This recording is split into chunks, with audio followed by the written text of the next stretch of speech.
Assalamualaikum warahmatullahi wabarakatuh.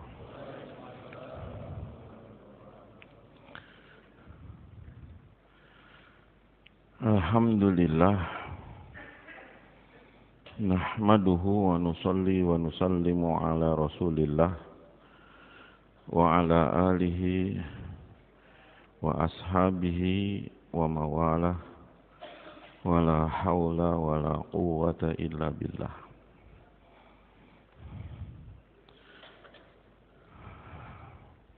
Hadirin, teman-teman, saudara-saudaraku seiman, seislam, seperjuangan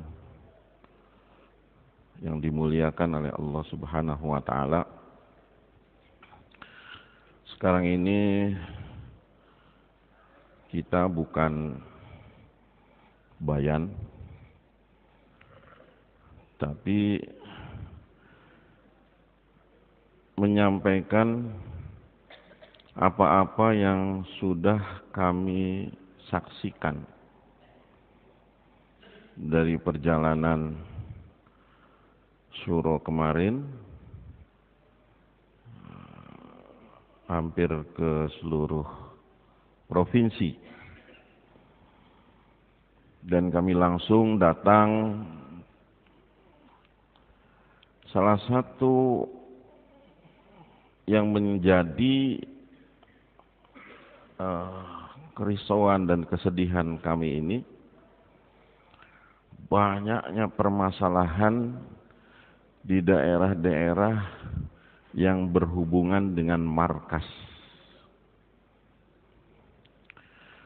Poin ini pun menjadi satu pemikiran ya, yang selama perjalanan itu terus senantiasa difikirkan, direnungkan, dibicarakan, dimuzakarahkan. Alhamdulillah,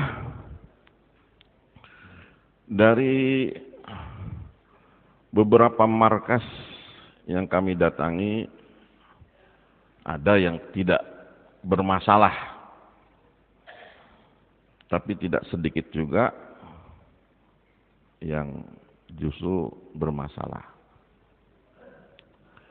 Masalah-masalah itu sebetulnya datang ketika tidak menyadari, tidak memahami apa sih itu markas, apa peranannya, apa kepentingannya, apa fungsinya, dan sejauh mana sebetulnya markas itu diperlukan dalam kerja dakwah ini. Nah, ini yang belum banyak dipahami secara mendalam oleh teman-teman kita semua, sehingga markas itu menjadi ajang justru salah maksud, salah tujuan. Markas itu jadi seperti kerajaan. Oh, orang markas, jalannya pun ini digedein. Orang markas, penguasa markas. Nah, ini yang justru kita ingin singkirkan semua itu. Dan kita sudah sering dengar, lagi dan lagi kita sering dengar bahwa markas itu hanya keperluan. Markas itu hanya keperluan. Banyak tempat, negeri, negara yang tidak ada markas, tapi kerja berjalan bagus malah. Nah, ini yang mungkin kita harus ambil pelajaran dari negeri-negeri tersebut, bagaimana bisa kerja yang begitu besar seperti ini tidak ada markas. Ternyata bisa. Kirgistan itu nggak ada markas, Arab Saudi nggak ada markas, Jerman nggak ada markas, beberapa negara di Eropa nggak ada markas. Di Pakistan sendiri ada Bajor itu tidak ada markas, tapi setiap tahunnya 30 jamaah ke negeri jauh. Markasnya nggak ada. Malam markas nggak ada, markas nggak ada. Tapi bisa menghasilkan jamaah ke negeri jauh. Bukan 1-2. Di sini kita mau betul-betul menegaskan bahwa markas itu benar-benar keperluan.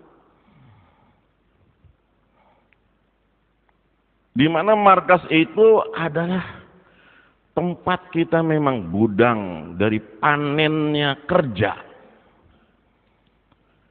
Dari petani-petani, sawah-sawah, kebun-kebun yang mereka tertata dengan baik, bagaimana tanaman mereka, bagaimana sawah mereka, bagaimana panen mereka. Kemudian dikumpulkan semuanya di markas dan disebarkan ke seluruh alam. Sawah-sawah itulah muhala-muhala, halakoh-halakoh, masjid-masjid yang di bawah markas itu. Ketika mereka bekerja dengan baik, sawah-sawah itu ditata, digarap dengan baik, maka akan menghasilkan hasil panen yang baik. Sehingga betul-betul hasil itu akan tersebar ke seluruh alam. Tidak saja ke dalam negeri, tapi bisa diekspor.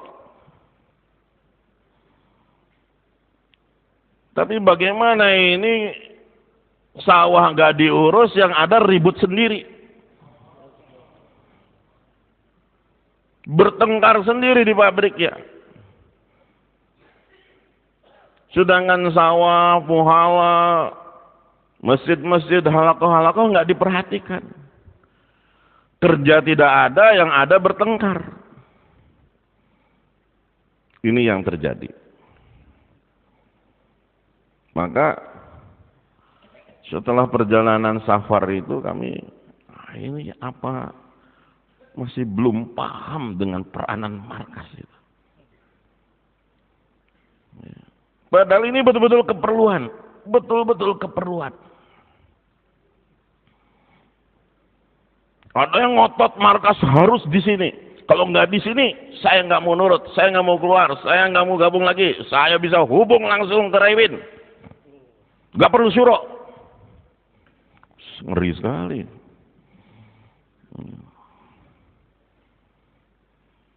Ini kata-kata dari mana ini? Kata-kata dari mana ini seperti begini nih? Biar kalau suruh putus itu, suruh ini, kita nggak akan nurut. Ada yang ngomong kayak begitu tuh. Untungnya bukan di Indonesia. Nggak tahu di mana itu. Aneh-aneh orang tuh ngomong tuh ya. Nah ini kan nggak sesuai dengan karakter kerja dakwah itu. Nah, karakter kerja dakwah itu sami'na wa ta'na. Nurut, manut, tunduk, taat. Sudah sami'na wa ta'na aja. Apa kata orang tua kita? In tuti'u tahtadu. Kamu taat saja, hidayah bagi kamu tuh. Hidayah bagi kamu. Seperti taat saja menurut kita juga artinya secara ini syuruh bukan main-main mau asal putus. Tidak, kita juga habis-habisan. Sang masyayikh itu ditarbiyah ini, dibagi ini, digini, digitu dan sebagainya. Ya dimarahin, ya ditegur, ya di ini, di itu. Begitu juga kita. Kerja ini kan kita sudah sering disampaikan oleh Ustadz Safri. Ada kamiyat, ada kaifiyat, ada asani. Kamiyat itu kualitas. Kamiyat itu kuantitas. Maaf, kuantitas. Sedangkan kaifiyat itu kualitas. Asani itu kemudahan. Jadi semua itu berbarengan dengan kita kerja dalam dakwah ini. Sekarang dengan markas yang ada itu untuk sebagai fasilitas kerja. memudahkan orang-orang yang dari halaqah, memudahkan orang-orang yang dari muhala untuk dapat dikirim intikoli yang sebanyak-banyaknya. Makomi diperhatikan, diarahkan, betul-betul dipelihara, diawasi, diurus melalui markas itu. Makanya markas itu bukan bangunan sebetulnya. Di mana saja markas kita siap. Nggak ada markas kita siap kerja. Insya Allah bersedia hadirin. Itu. Ada markas siap, nggak ada markas siap. Di mana saja siap.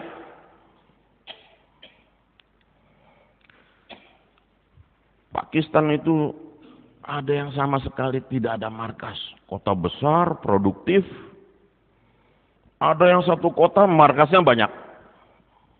Kayak Rewin itu sabguzarinya sampai 4. Yang menampung 20.000, yang menampung 40.000, yang menampung 60.000, yang menampung 80.000. Itikaf orang. Orang antusias datang ke markas. Ini sedikit lagi udah karkun dia. Yang itikaf cuman berapa gelintir, ribut lagi bertengkar.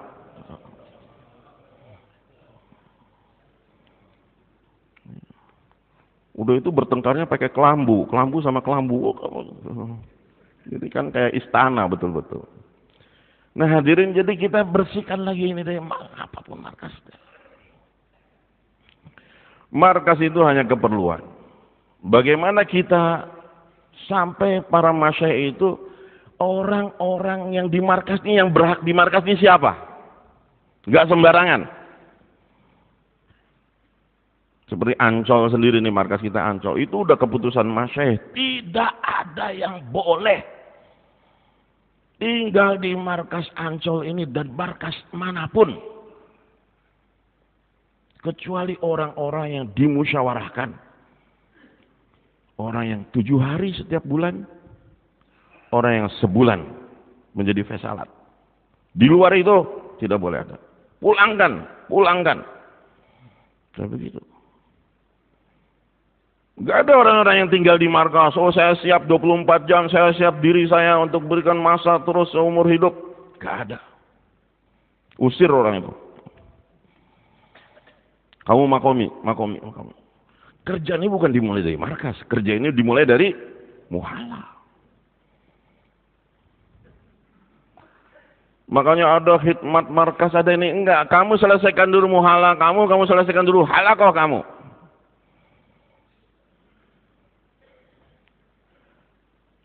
Ini begitu arahan. Tidak ada orang yang tinggal di markas ini kecuali yang dimusyawarahkan betul-betul.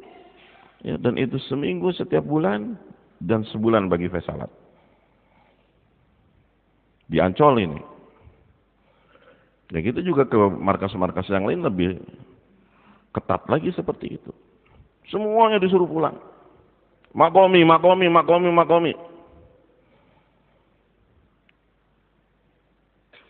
Ada yang niatnya, saya pengen matinya di markas. Udah kamu mati di makomi dulu, nanti disolati di markas.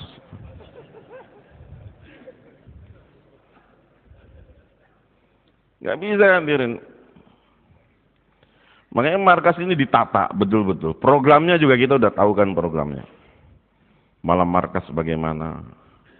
Dari mulai takrir sampai bayan subuh, bayan hidayah, dan wapsi.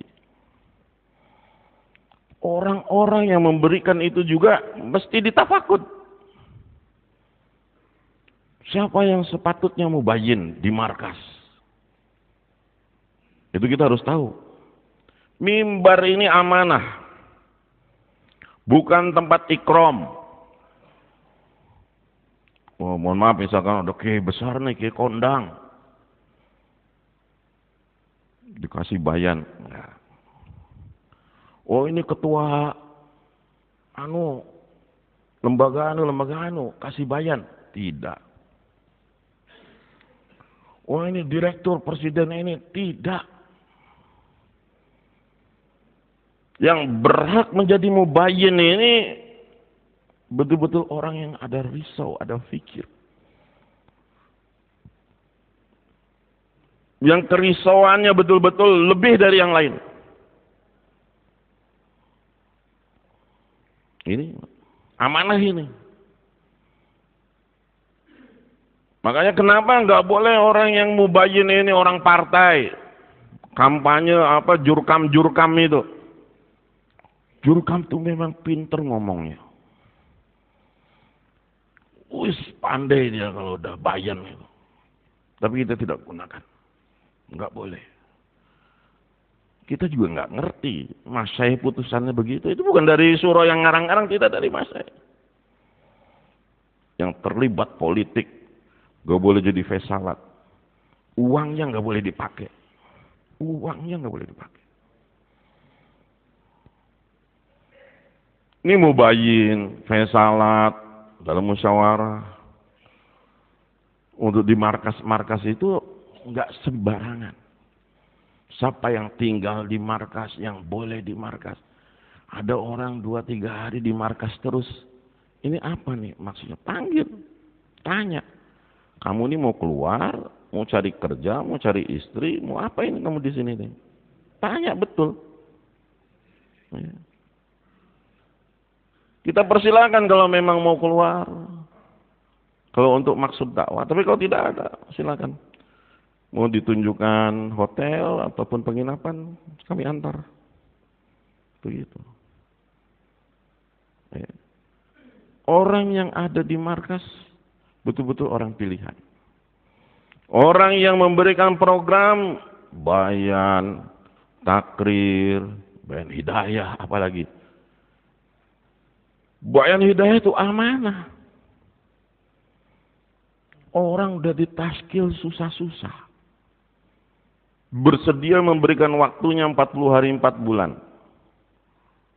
Tiba-tiba dikasih bayan hidayah 10 menit. Ya, apa yang mau belajar? Di Pakistan itu bayan hidayah itu 3 kali. 3 kali bayan hidayah. Apalagi kalau keluarnya 15 hari, 25 hari kan pulang lagi bayan hidayah lagi, pulang lagi bayan hidayah lagi. Saking pentingnya materi bayan hidayah. Walaupun kita sudah hafal, dibimbing lagi. 3 amalan markas ini, bayan hidayah, bayan wapsi, dan karguzari. Mesti orang yang betul-betul menguasai perkara ini.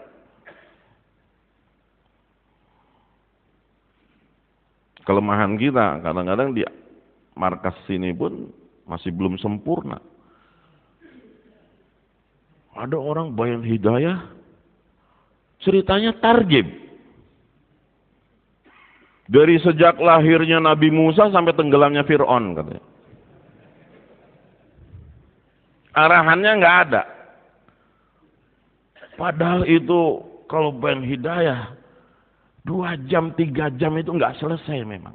Makanya kenapa direwin 3 kali. Di Nizamuddin juga 3 kali. Wapsi juga 3 kali.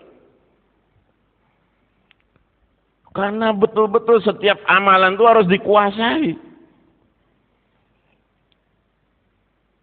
Amir itu betul-betul ada bayan hidayah tersendiri sehingga tahu apa yang menjadi tugasnya amir. Bayan hidayah di markas itu sempurna. Sehingga semua jamaah itu mengetahui. Karena targetnya dakwah, targetnya jamaah itu jadi amir, jadi imam.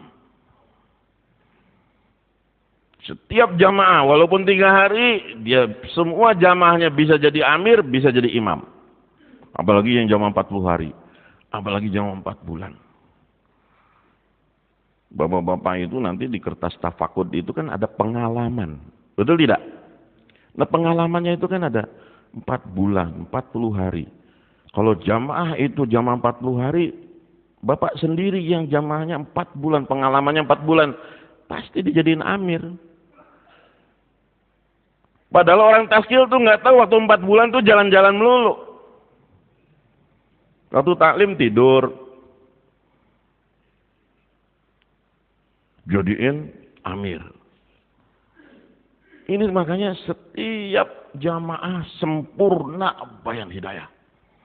Selalu bersedia hadir. Orang-orang pilihan saja. Orang-orang pilihan yang bisa menyerap bagaimana tuh bayan hidayah.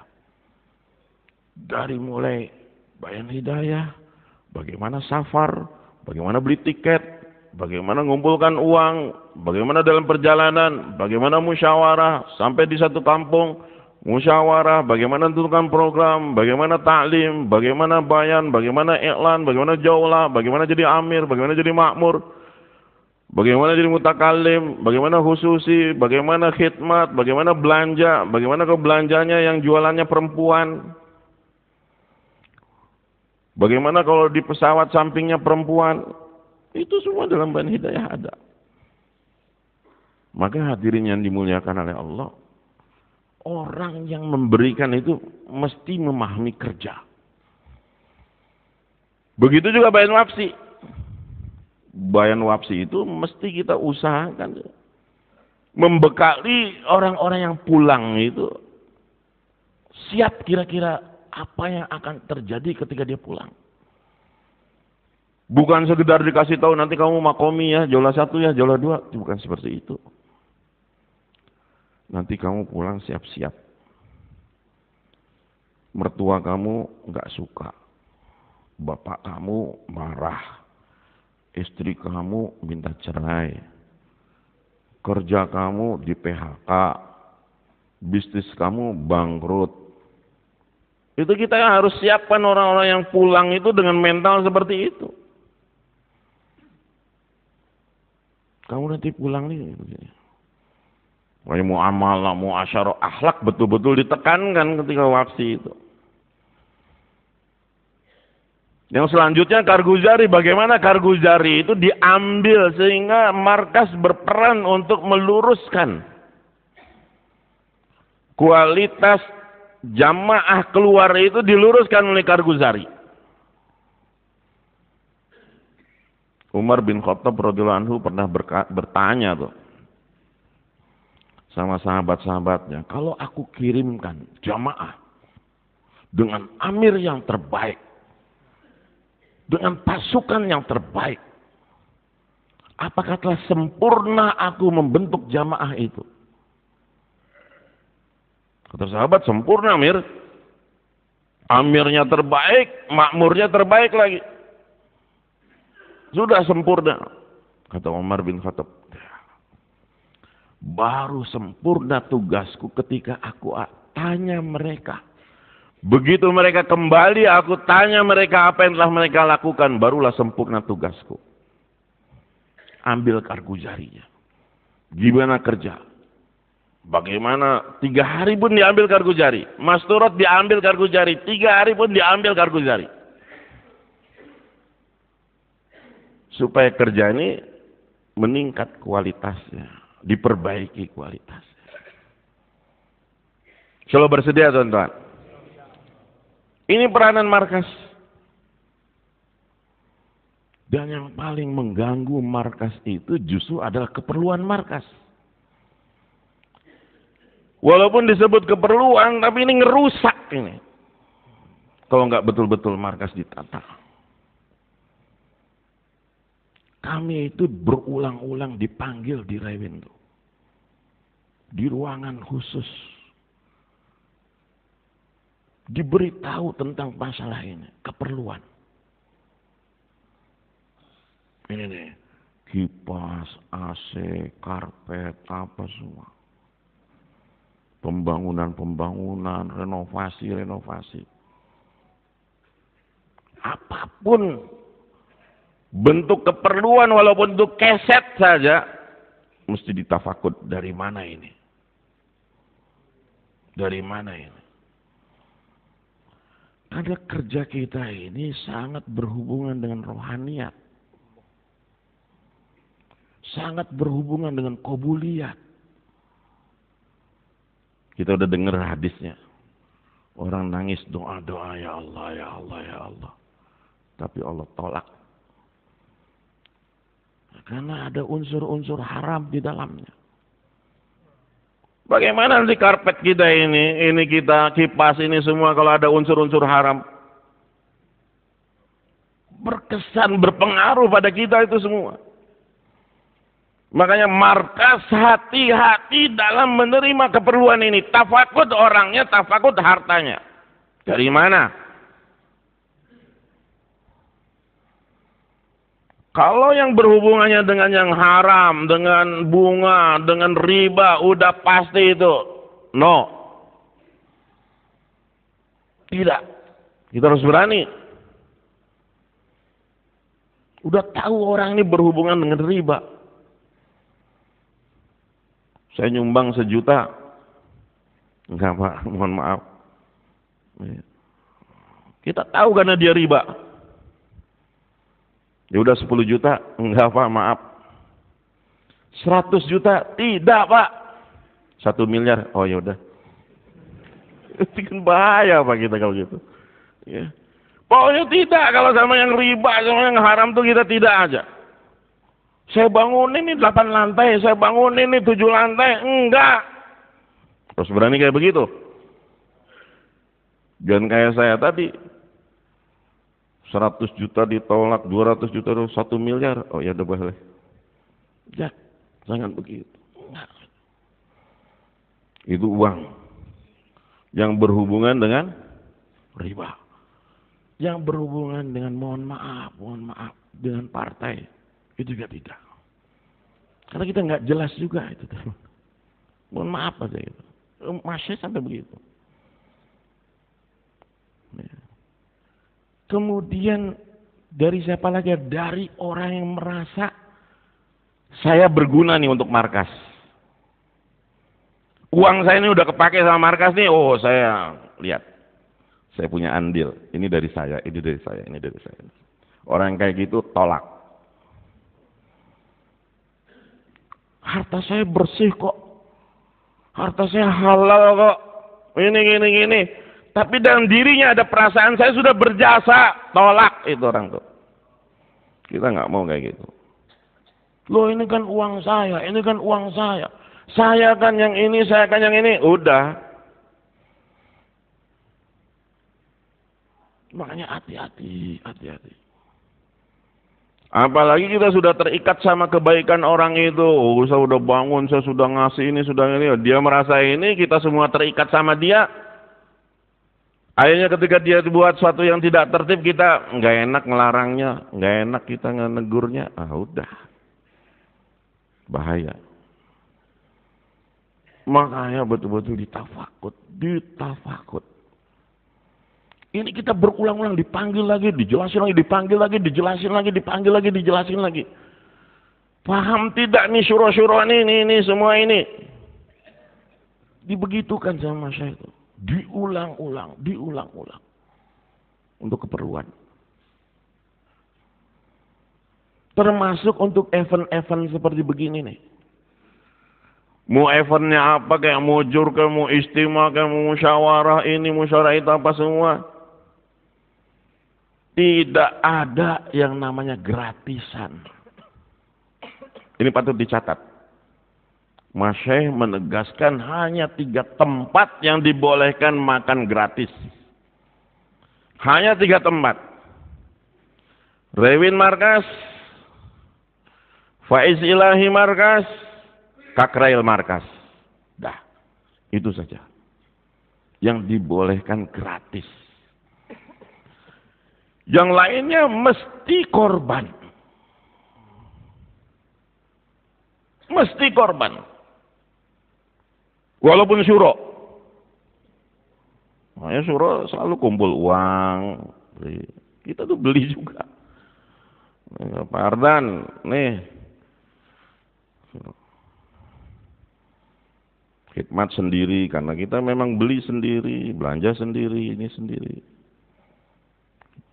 Semuanya korban. Apa kata Mas Syekh? Jangan tutup orang-orang yang memang gairah korban, rasa seneng ketika uangnya dipakai ini. Jangan dirusak. Biarkan tumbuh, setiap orang tuh merasa cinta, merasa suka. Saya keluar uang, alhamdulillah. Ya Allah, saya belum bisa ngasih makan satu majelis ini semua, tapi saya minimal saya bisa untuk makan saya sendiri. Dia korban. Ini jiwa-jiwa yang pengen gratisan ini yang mau dibuang ini. Udah biasa mentalnya mental bagian gratisan. Jadi begini nih, kebawa-bawa sampai urusan markas. Mental kita justru pengen korban. Makanya setiap markas itu dalam urusan makanan, dalam urusan keperluan mereka korban sendiri, korban sendiri. Nggak ada itu dari halako, dari muhala, dari ini nggak ada. Apalagi muhala ngumpulin uang, halako ngumpulin uang, nggak ada. Betul-betul dilarang. Kalau nggak salah waktu itu Ustadz Rohani ya yang bilang ke Mas Syekh itu, kami musyawarah provinsi berganti-ganti tempat dan semua tempat yang menjadi tuan rumah untuk musyawarah provinsi itu kami suka. Seneng kalau ini, bahkan makannya pun kita semewah-mewahnya. Kami ikhlas kok. Itu malah sama Mas Syekh tidak boleh, walaupun ikhlas seperti apa juga enggak ada. Itu sama. Betul-betul ditegur. Sudah kamu yang itu nurut saja. Sami nawatokna. Hadirin, bahaya. Kita memikirkan kerja dengan otak kita nih. Wah, ini kita belum sanggup. Wah, ini kita belum kelasnya. Wah, ini terlalu tinggi ini. Udah kita ini. Kita itu jangan merasa lebih tahu, lebih paham daripada orang-orang yang sudah, kita belum lahir mereka udah dakwah. Justru kalau kata Maulana Yusuf, ketika kamu merasa kamu lebih tahu dalam kerja dakwah ini, maka pada saat itulah semua amalan kamu tertolak dalam dakwah. Tapi ketika kamu merasa saya ini bodoh, saya ini nggak ngerti apa-apa, saya ini buta dalam dakwah, saya ini masih belajar, saya ini masih berhajat sama arahan, saya pengen ikut arahan gimana pun juga, saat itulah amal kamu diterima oleh Allah. Ketika kita merasa saya ini nggak ngerti, jangan sok-sok tahu, saya ngerti, saya pernah sana, saya pengalaman ini. Enggak. Justru di ketaatan itulah qabuliat amalan kita. Makanya markas-markas masih bersikeras, saya ini. Sok tahu. Belum tentu Allah kabul amalnya. Ini masih sudah pengalaman. Sudah ikuti saja kata Mas Syekh, bawa masing-masing. Udah.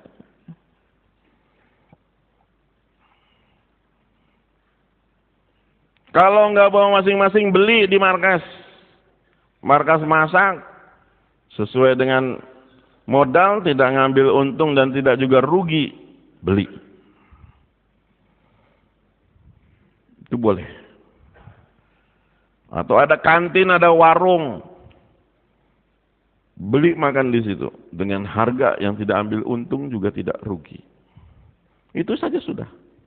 Bawa sendiri, markas masak, beli juga, ataupun ada warung di markas, beli juga. Ada gairah supaya kita ini ikut korban. Saya itu memang mau korban. Saya itu memang mau ngeluarin uang saya supaya kepake. Bukan niat ke markas tuh mau makan gratis.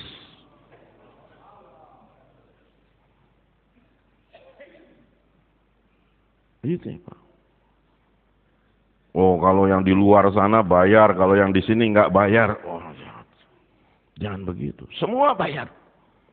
Makanya keputusan kemarin semua yang hadir dalam musyawarah sekarang ini Musyawarah Indonesia semua mesti bayar, walaupun syuro. Nggak ada yang nggak bayar. Nggak ada yang gratisan. Mau bagian taskil, mau bagian hirosah, mau bagian kebersihan, mau bagian apa saja, semuanya bayar. Sholat bersedia hadirin?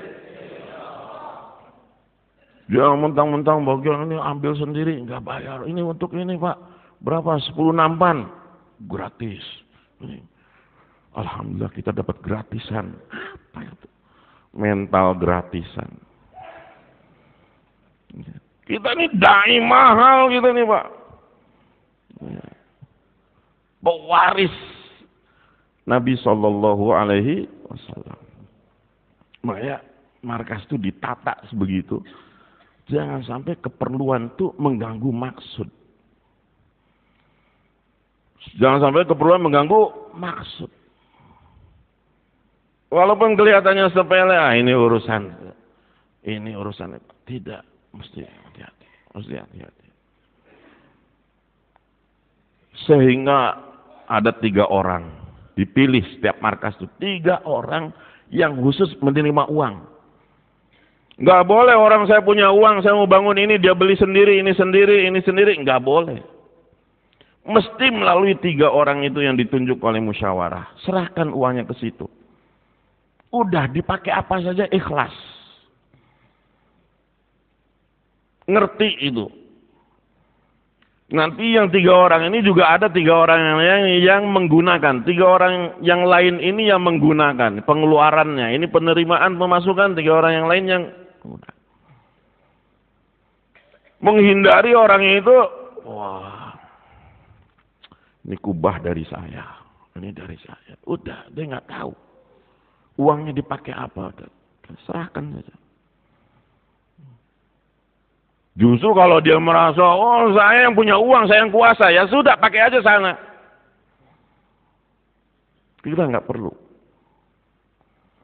Lalu bagaimana ini nanti gini? Disitulah kita mesti belajar.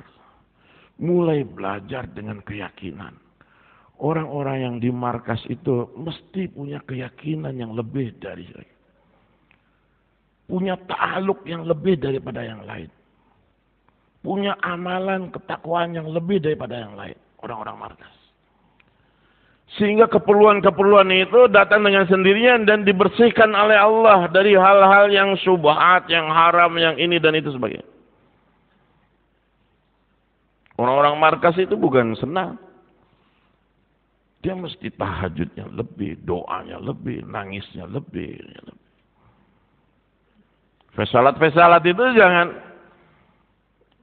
sama dengan yang biasa. Dia mesti amalannya lain dari yang lain. Sehingga urusan keperluan, dia tidak tawajuh kepada siapapun. Tidak tawajuh kepada si fulan, tidak tawajuh kepada si fulan. Allah yang bereskan. Allah yang selesaikan. Insyaallah bersedia hadirin. Bapak-bapak ini kan fesalat. Bapak-bapak ini adalah orang yang memang dituakan. Maka amalnya itu harus lebih dari yang lain. Kalau orang lain 12 rakaat tahajud, kita 100 rakaat. Nggak apa-apa. Ya. Orang doa cuma 10 menit, kita 2 jam, 5 jam. Ya. Kita harus berani seperti itu. Memang itu dipilih oleh Allah. Nah kemudian hadirin yang dimuliakan oleh Allah, yang keduanya adalah mengenai musyawarah. Ini para syuro juga, itu kan musyawarah itu tujuan utamanya tuh menyatukan hati, menyatukan kerja, menyatukan fikir. Tapi kenapa musyawarah justru banyak yang akhirnya pecah hati? Nah ini nih. Kenapa justru musyawarah itu jadi pecah hati? Disinilah Mas Syekh ngasih arahan. Gimana caranya fesalat, memutuskan fesalat bagaimana? Ini diulang-ulang karena masih banyak yang ngeyel ini. Kami lihat di daerah-daerah tuh ngeyel luar biasa dalam masalah ini tuh. Makanya nggak salah hadis Nabi,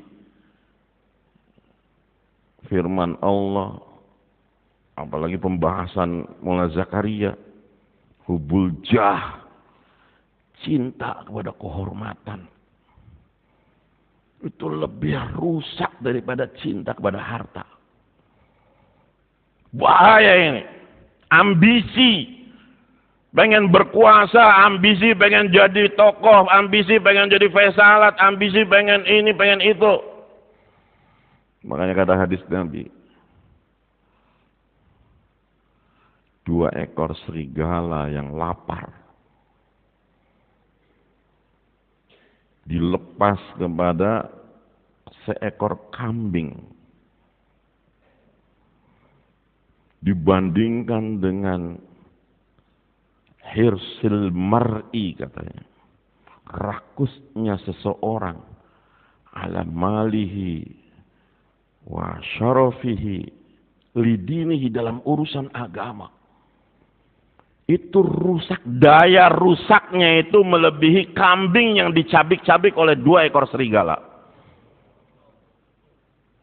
Rakusnya orang kepada kedudukan dalam agama, dalam hadis itu disebutkan lidinihi.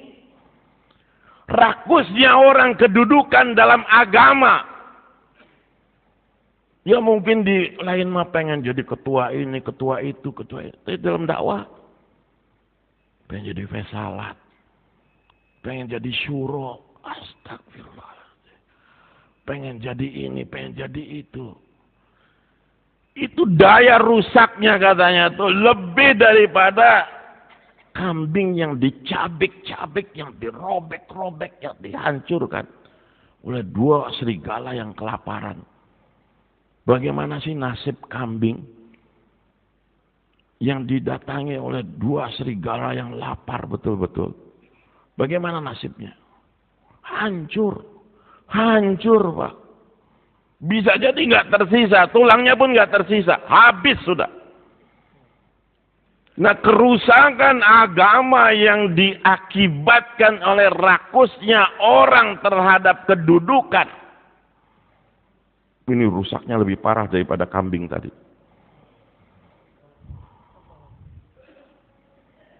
Ini bahaya, sangat-sangat bahaya.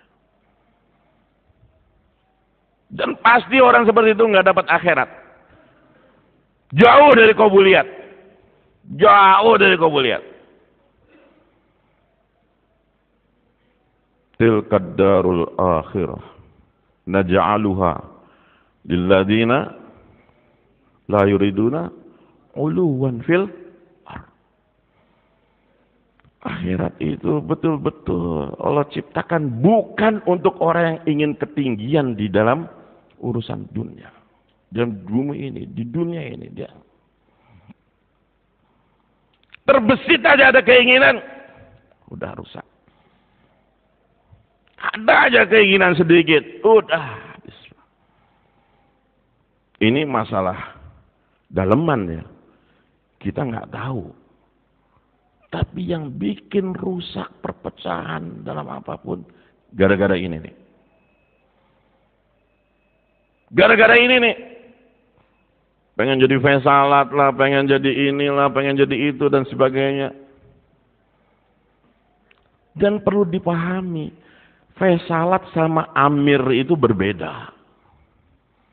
Faisalat sama amir itu beda jauh. Kalau amir itu melekat pada dirinya. Dia kemana saja ya amir, mesti ditaati. Amir jamaah itu mesti ditaati. Lagi tidur, lagi duduk, lagi jalan, lagi infirodi, malam, siang, pagi, ya diikuti. Namanya juga amir, melekat. Faisalat itu bukan amir. Faisalat itu melekatnya ketika musyawarah. Setelah musyawarah bukan siapa-siapa dia. Itu bedanya. Kalau sedang musyawarah, siapa faisalatnya? Sekarang Pak Abdurrahman Purworejo. Dia lagi musyawarah saja, dia jadi faisalat. Bubar musyawarah sudah tidak fesalat lagi. Bukan fesalat lagi. Nggak boleh dia mutuskan, kan saya fesalatnya. Udah tanpa musyawarah dia putuskan. Nggak bisa. Makanya kita waktu syuro itu disuruh pilih fesalat. Di antara syuro yang 13 suruh pilih fesalat. Jadi 5 orang fesalat. Diberitahu apa kedudukan fesalat. Fesalat itu mesti mengambil pendapat. Mesti mengambil pendapat. Mengumpulkan pendapat kemudian dia memutuskan. Misalkan seorang musyawarah Senin, dia jadi fesalat. Tiba-tiba Selasa ada masalah. Boleh nggak dia memutuskan tanpa musyawarah? Nggak boleh. Rabu ada masalah. Kalau nunggu lagi Senin kan harus musyawarah. Bagaimana caranya ketika Selasa tiba-tiba ada masalah? Wih, jamaah ditolak padahal rutenya ke situ. Tiba-tiba ditolak, kemana nih harus dirutekan? Padahal Senin sudah dirutekan ke Masjid Al-Ajiz. Ternyata di Al-Ajiz ditolak, baru ketahuan Selasanya. Fesalat bagaimana? Dia mesti bermusyawarah. Dia tanya kepada fesalat yang lain.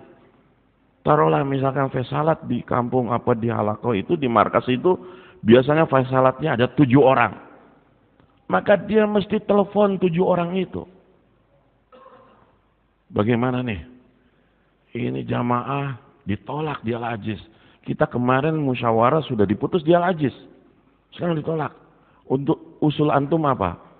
Ya sudah, di Al-Karim saja. Fesalat B, telepon lagi. Gimana nih? Tadi saya sudah telepon ini, dia usulnya di Al-Karim. Oh enggak, saya di Al-Ma'mur.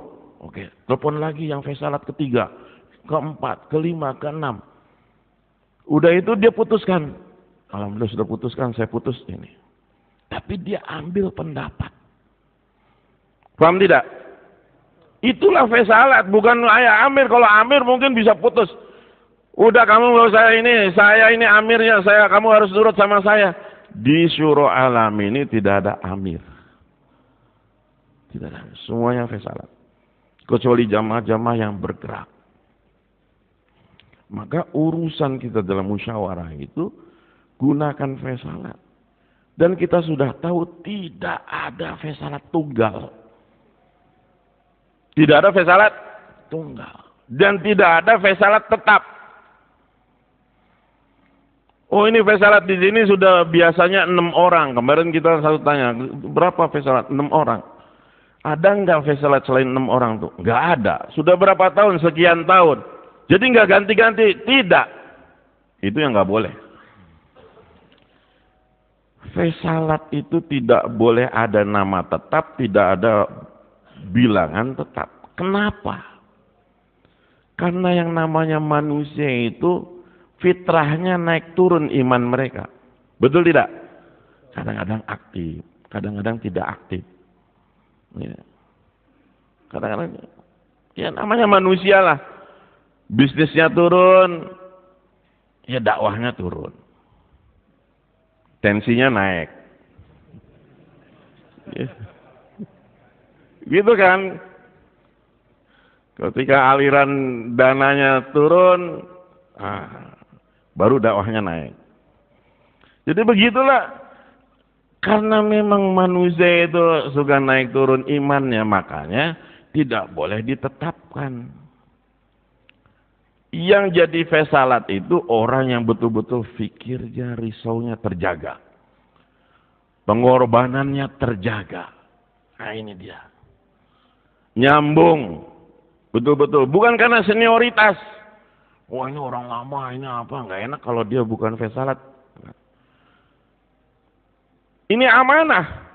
Yang milih amanah, yang dipilih amanah, yang ngusulkan amanah. Jangan karena pertemanan, karena ini, karena itu. Nggak ada. Dipilih betul-betul. Takutnya apa? Orang lama, senior, kemudian jadi fesalat, padahal dia lagi lemah. Jadi bumerang bagi dia. Oh, fesalat saja nggak nisab. Tuh kan? Akhirnya ngomongin, fesalat aja nggak makomi. Bulan ini nggak keluar. Ini, jadinya kan begitu. Makanya fesalat yang, apa istilahnya, lagi lemah, sadar posisi. Sadar posisi. Sudah, kamu tuh nggak mampu jadi kiper, jadi menonton aja sudah. Semangat lagi, akhirnya dia kan ada dorongan tuh, jaga nisab, jaga makomi, supaya nggak jadi buberang bagi diri dia. Otomatis akhirnya fesalat kan jaga amalan, betul tidak? Itu.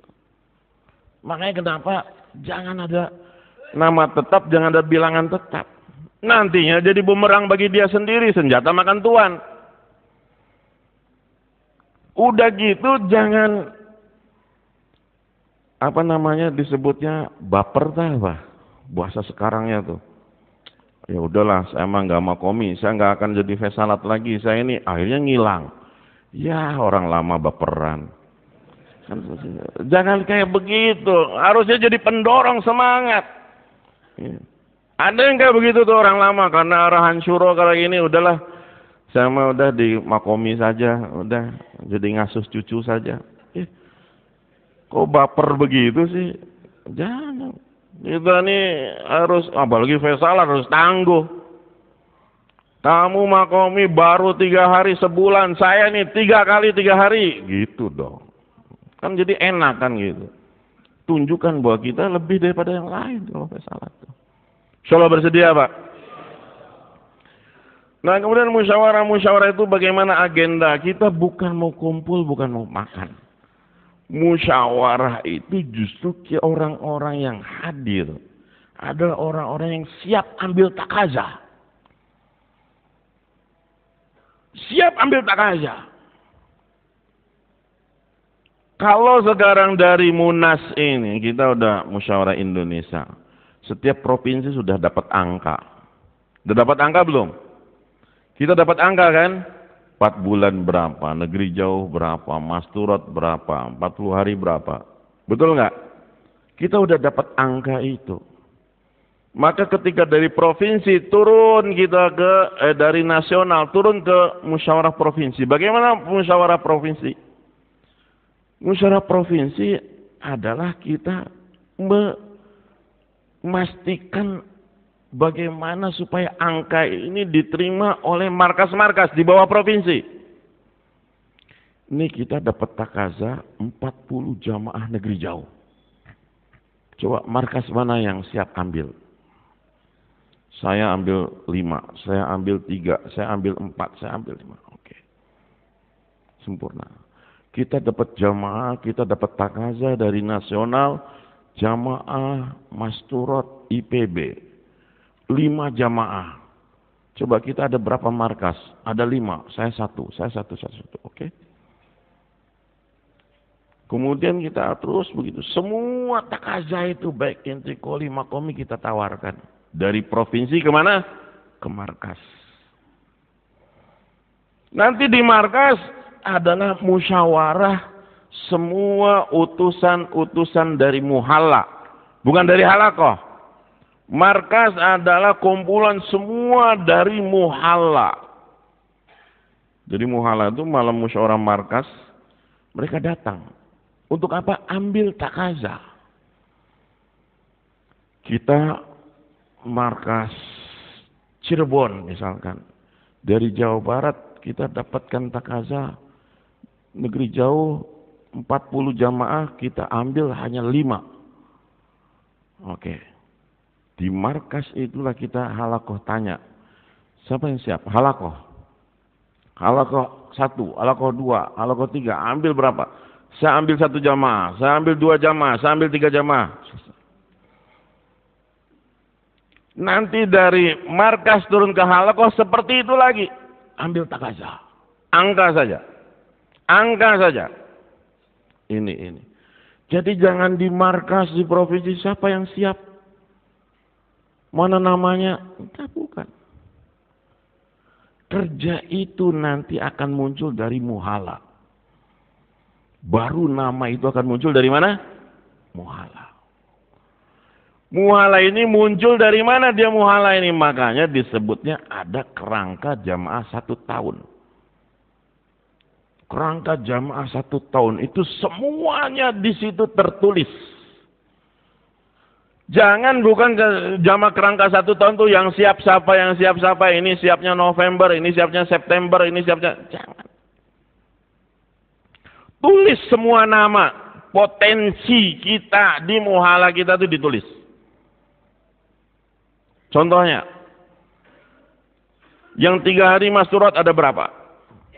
3 hari Rijal ada berapa? Berarti kita bisa ngitung di situ.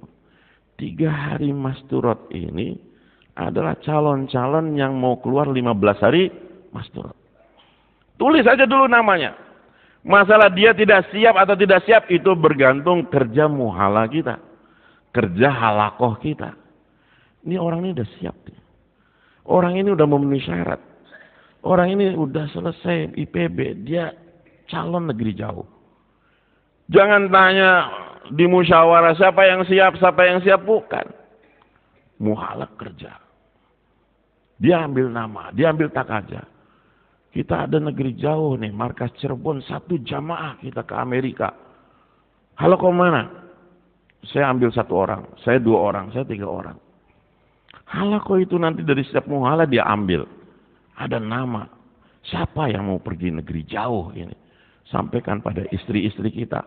Nih, kita punya takaja negeri jauh. Siapa ya? Yang cocok baru, yang memenuhi syarat hanya si Fulan. Nah, si Fulan. Maka kerja kita khusus untuk si Fulan ini yang sudah memenuhi syarat supaya negeri jauh. Bukan di musyawarah ditanya siap tidak. Tapi kita kerja. Datangi apa. Nanti kita akan dengar muzakarahnya Pak Mufti. Ya, bagaimana kerangka kerja 1 tahun itu dibuat. Sehingga potensi dan kapasitas kita setiap muhala, setiap halakoh, setiap markas itu tahu. Di musyawarah itu kita tinggal setor. Kita sudah pernah cerita di Karachi itu. Di apa namanya masjid? Al-Aqsa, Masjid Aisyah. Itu Pak, yang ambil takaja itu muhala. Siap 1 ke negeri jauh. Dari muhala anu, masjid yang ambil. Dari muhala anu, disiapkan dari muhala. Makanya kerangka kerja itu kita penuhi semua dalam 1 tahun. Baru nanti kita ngambilnya enak. Oh ini nih yang cocok untuk ini cocok untuk ini cocok untuk ini cocok untuk ini. Nanti muhala yang gerak. Halakoh memperhatikan. Di kapan? Musyawarah bulanan halakoh. Diperhatikan di situ. Maka kerja yang paling utama sebetulnya dalam kerja kita ini, ciri-ciri markas itu ada kerja. Ciri-ciri halakoh itu ada kerja. Ciri-ciri muhala itu ada kerja. Ciri-ciri masjid itu ada kerja adalah apa? Pertama, adanya orang-orang baru. Walaupun masjid ini, markas ini, setiap malam markas yang hadir 10.000 orang. Tapi tidak ada orang barunya, berarti markas itu tidak ada kerja. Yang dihitung apa? Orang baru. Yang keduanya, orang-orang lama hadir di malam markas. Orang-orang lama yang sudah tidak aktif, yang sudah ini hadir malam markas. Ini penting. Makanya malam markas itu betul-betul kita ajak orang baru, ajak orang lama, ajak orang baru, ajak orang lama. Hadirkan semua itu di malam markas. Makanya selalu pola kerja itu Jumat, Sabtu, Ahad. Selalu keluarkan rombongan Jumat, Sabtu, Ahad. 1 masjid. Senin, Selasa, Rabu 1 masjid. Kamis gerak untuk jamaah 2 masjid tadi. Kamis semua jamaah yang di sekitar markas datang ke markas. Semua jamaah yang di sekitar markas datang ke markas. Jangan sampai ada alasan saya tidak hadir malam markas karena nusro jamaah. Enggak ada. Yang bisa hadir ke markas, hadirkan ke markas. Walaupun jaraknya misalnya 1 jam ataupun 2 jam, hadirkan ke markas. Paham Pak? Karena fikir hari malam Sabtu Jari itu adalah semuanya fikir bagaimana hadirkan orang ke markas. Bagaimana bawa orang baru, bagaimana bawa orang lama. Pokoknya malam markas itu semua fikirnya bagaimana hadirkan orang ke markas. Tidak ada acara, oh saya nusroh jamaah, saya ini jamaah. Enggak, semua hadir. Makanya tadi polanya itu malam markas bubar hari Jumat. Jumat, Sabtu, Ahad satu masjid. Senin, Selasa, Rabu satu masjid. 2 masjid. Kamisnya kita gerak untuk 2 masjid yang sudah kita kunjungi ini untuk hadirkan ke markas. Begitu. Sehingga orang hadir di markas itu semuanya tawajuh pada program markas. Selalu bersedia Pak? Nah untuk kepentingan ini maka hadirin yang dimuliakan oleh Allah, insya Allah nanti kita akan ada beberapa evaluasi di seluruh markas Indonesia ini. Ya, Bapak-bapak jangan kaget nanti.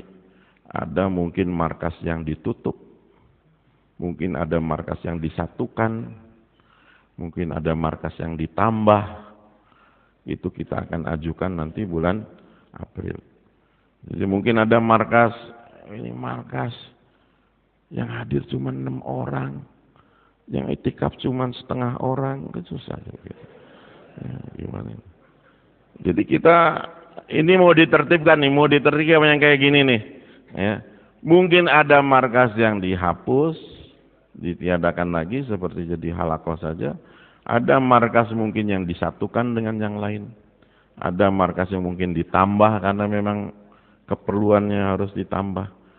Nah, nanti insya Allah akan ada evaluasi untuk seluruh markas di Indonesia.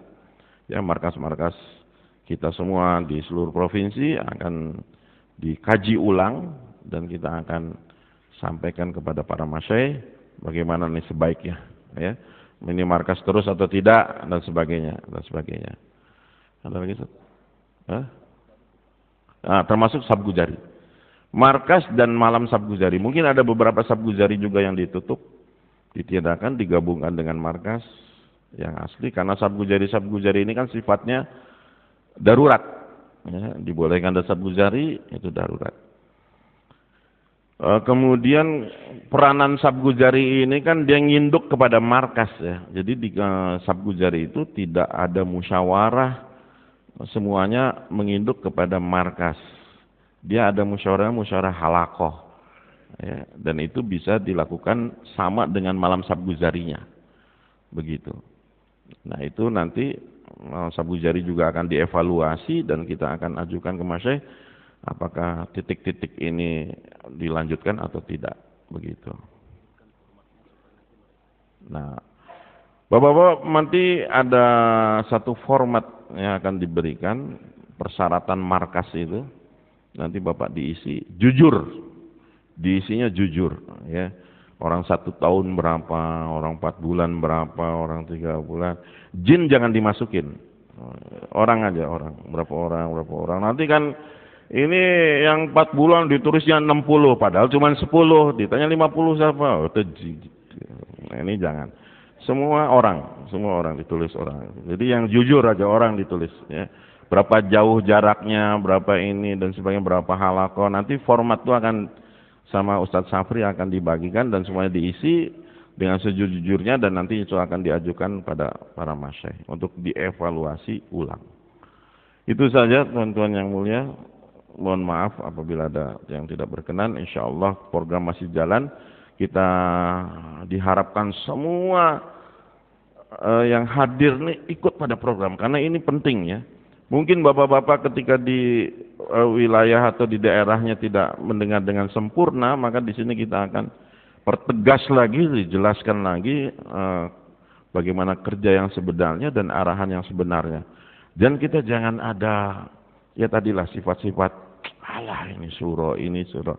Ya mungkin hal itu wajar karena kami memang orang-orang yang baru juga belajar juga ya ada yang baru taubat malah. Jadi kita juga artinya suruh ya, tapi ya tolonglah kita sama-sama kerja ini bukan untuk ini, kita untuk umat demi umat ya, bagaimana supaya Indonesia ini bisa betul-betul berubah ya dengan hidayah, keberkahan. Insyaallah Pak ya. Insyaallah, maka kita tawajuh dengar semuanya hadir. Itu saja, subhanallah wa bihamdihi.